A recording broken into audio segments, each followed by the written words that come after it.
Hare Krishna, devotees, welcome to Shloka a Day. Today's Shloka is Shloka number 20 of chapter 8. Parastasmatu bhavonyo Parastasmatu bhavonyo Vyakto vyaktat sanatanaha Vyakto vyaktat sanatanaha Yassa sarveshu bhuteshu Yassa sarveshu bhuteshu Nashyatsu na vinashyati. Nashyasya na vinashyati. Word for word meaning and translation by His Divine Grace, A.C. Bhaktivedanta Swami Srila Prabhupada ki jai. Paraha, Paraha, transcendental. transcendental. Tasmat, Tasmat, to that. to that. To, But bhavaha, bhavaha, nature. nature. Anyaha, Anyaha, another. another. Avyaktaha, Avyaktaha, unmanifest.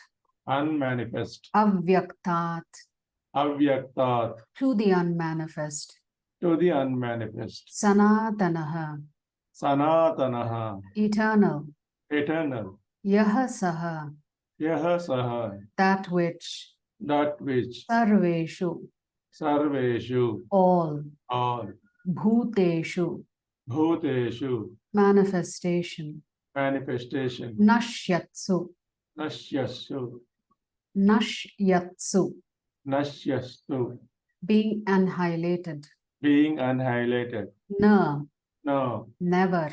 Vinashyati, is annihilated.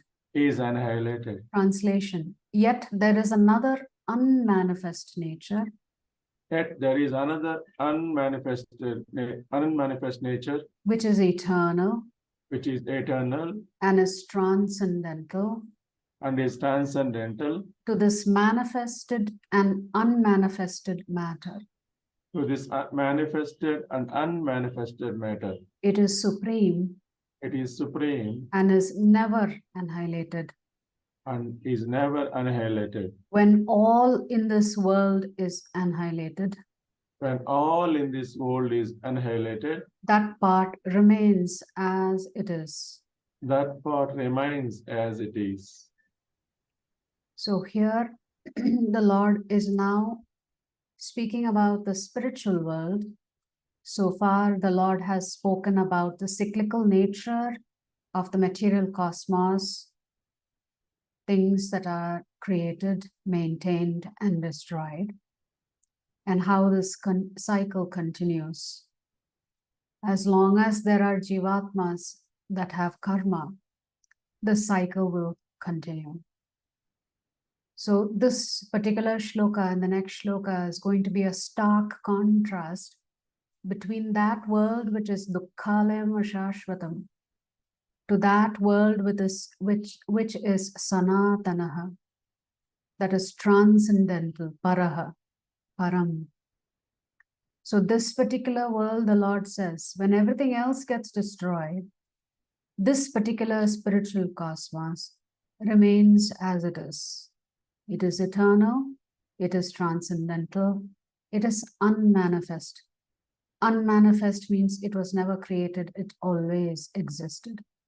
So essentially the Lord is stating that the spiritual world is sublime. That is our permanent home, and that's where we need to go back to. So this place, the spiritual cosmos, is eternal, it's blissful, it's transcendental. So the spiritual world is not touched by the cyclical processes that the material world undergoes. So the spiritual world does not undergo any change. The eternal world or the spiritual world is created by Yogamaya, the spiritual energy of the Lord.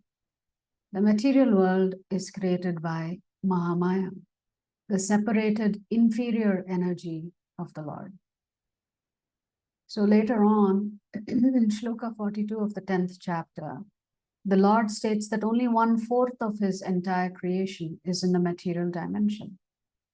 And the remaining 3/4 is the eternal spiritual world. Now, I was listening to one of the Maharajas talking about this specific verse 10.42, and he was stating that this 1/4 versus 3/4 is just to give us an idea of the dimensions of the material world in contrast to the spiritual world. But it is not precisely that the material cosmos is 1/4 and the spiritual world is 3/4. It's just for the human being to have an understanding using the concept of dimensions. So Krishna's superior spiritual energy is transcendental and eternal. And it's the exact opposite in nature of the material cosmos. Mahamaya's role is to keep you separated from Krishna. And Yogamaya's role is to get you attached to Krishna. So the two Maya energies have different functions that they perform. The word yoga means union. So Yoga Maya unites you with the Supreme Lord. Mahamaya separates you from the Supreme Lord.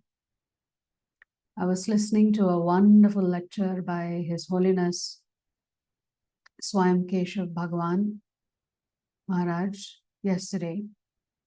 And there was a question that typically comes in most classes, why is it that devotees also undergo so much difficulty even after they may have accepted Krishna as the Supreme Lord?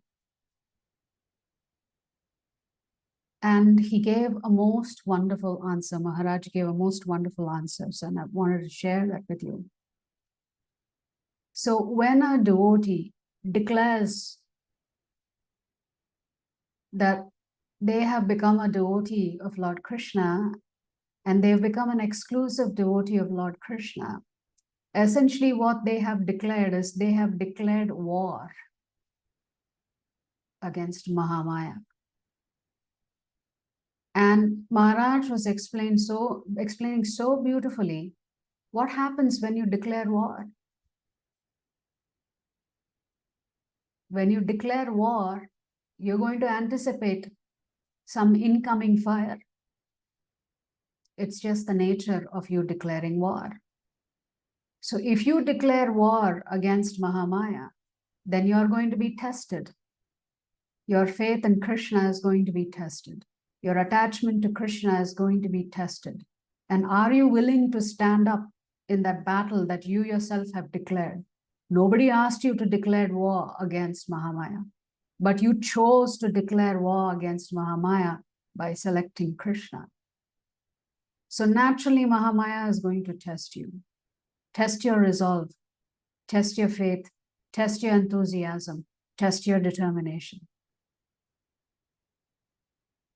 So that's one way to understand why devotees may still experience some challenges in life, even after they have taken to Krishna consciousness.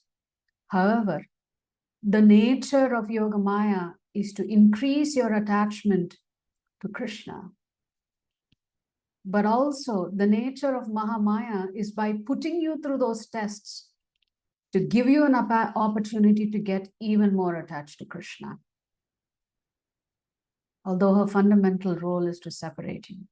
But by testing you, if you stand up to that test, and if you succeed in that test, that means your love for Krishna is very strong.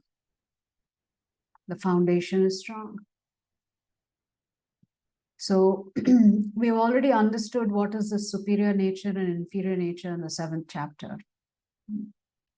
What is the role of Mahamaya versus the role of Yogamaya. But one more aspect that His Grace Chaitanya Charan Prabhu says is what we need to understand is, although the Lord says there is this another place that is eternal, transcendental, sublime, blissful, it's not just a different location, it's just a different reality. And that different reality can be experienced just by elevating your consciousness to the spiritual level. So it is not through physical travel that you get to the spiritual world. It's through elevation of your consciousness that you achieve the spiritual world, the spiritual consciousness. So it's not physical travel that gets you there. It's an elevation of your consciousness. So therefore, spiritualizing our consciousness requires sustained practice of yoga, especially bhakti yoga. So yogis with a spiritualized consciousness are said to be Jivan Mukta, which means even though they are occupying this physical body and they are there in this material cosmos, trapped just like you and me, they are already liberated while they are still in this body because they have developed deep love and attachment for the Supreme Lord, Krishna. Hence, the essence of the shloka is that once you get attached to Krishna, you know, your love and faith for Krishna will never be destroyed, even if this material cosmos is destroyed.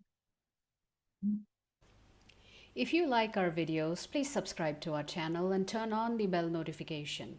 If you'd like to join our classes every day, please check the details in the description section of this video. We look forward to serving you.